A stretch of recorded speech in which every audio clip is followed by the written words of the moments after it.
తిరుమల తిరుపతి దేవస్థానానికి సంబంధించిన కొత్త ఇష్యూ వెలుగులోకి వచ్చింది. ఏంటంటే టూరిజం వాళ్ళకి టీటీడీకి ఒక టైఅప్ ఉంది. టూరిజం ప్యాకేజీ కింద కనుక మనం డబ్బులు కడితే అక్కడికి వెళ్తే ఆ ప్యాకేజీలో భాగంగా శీఘ్ర దర్శనం టికెట్లు మనకి ఇస్తారనమాట. అంటే 300 రూపాయల టికెట్ ఆ సర్టెన్ టైంలో వెళ్ళేసి దర్శనం చేసుకుని వచ్చేయచ్చు, మళ్ళీ ఆ టూరిజం వెహికల్ వచ్చేయచ్చు అనమాట. ఈ టూరిజం టికెట్లు దొంగ టికెట్లు ముద్రించి తయారు చేసి చలామణి చేస్తున్నారు అన్నటువంటి విషయం వెలుగులోకి వచ్చింది.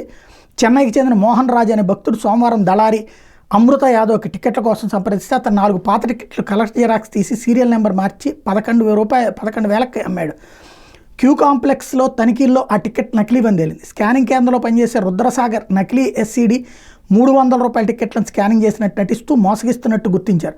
నిందితులు రుద్రసాగర్, నవీన్ తేజ, ట్రావెల్ డ్రైవర్ పెరియస్వామిని అదుపులో తీసుకున్నారు. ఇది ఇక్కడ తిరుమలలోని వైకుంఠం క్యూ కాంప్లెక్స్ దగ్గరే 300 ఎస్సీడీ టికెట్ స్కానింగ్ కౌంటర్లో పనిచేసే రుద్రసాగర్, అదే విభాగంలో గతంలో పనిచేసే నవీన్ తేజ, నారాయణ అనే వాళ్ళతో కలిసి ఓ ముఠాగా ఏర్పడి ఇవి తప్పు చేశారు అన్నటువంటి విషయం. ఇక్కడ నేను ఎన్నోసార్లు చెప్తున్నా, భక్తులు అక్కడికి వస్తే ఇమ్మీడియట్గా దర్శనం అవ్వడానికి కావలసినటువంటిది ఇంత డబ్బులు ఇస్తే ఇంతసేపట్లో దర్శనం అవుతుంది, ఇంత డబ్బులు ఇస్తే ఇంతసేపట్లో దర్శనం, లేదా ఫ్రీగా అయితే కనుక ఇంతసేపట్లో దర్శనం అవుతుంది. అది ఒక వివరం చెప్తూ ఇప్పుడు ఆ 10,000 రూపాయలది ఇది ఉంది శ్రీవాణిది, లేదు 5,000 రూపాయలకి ఇప్పుడు ఇది ఉందనుకోండి శీఘ్ర దర్శనం 300 రూపాయల టికెట్టు 2 గంటలు ఏమో పడుతుంది, 3 గంటలో 2 గంటలో పడుతుంది, లేదు 1,000 రూపాయలు తీసుకుంటే గంటలో. వాస్తవంగా ఇది తప్పు.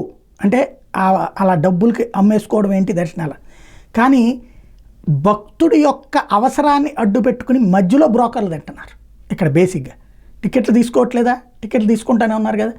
దీనికి ఏదన్నా ఆల్టర్నేటివ్ ఆలోచించాలి.